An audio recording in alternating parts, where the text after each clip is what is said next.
আসসালামু আলাইকুম। সবাই কেমন আছেন? শুভ সকাল। সকালবেলা ঘুম থেকে উঠে বারান্দায় গিয়ে দেখি হঠাৎ করেই ঝুম বৃষ্টি। যদিও মনে হচ্ছিল অনেক আগে থেকেই বৃষ্টি, কিন্তু আমি বুঝতে পারছিলাম না।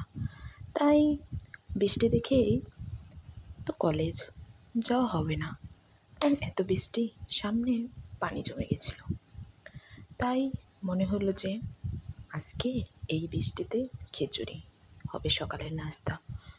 যদিও বৃষ্টি মানেই আমার কাছে খিচুড়ি, একটু বৃষ্টি আর খিচুড়ি হবে না, এটা কি হয়? তাই আমি রান্না করতে করতে আপনাদের সাথেও শেয়ার করে নিচ্ছি আমার রান্নার রেসিপি।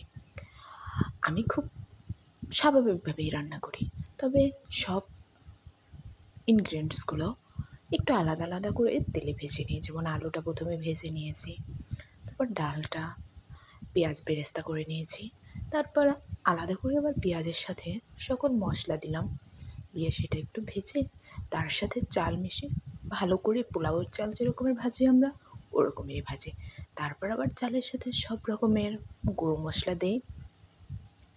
দিয়ে একটু ভেজে তার ভেতরে আলু আর ডালটা দিই।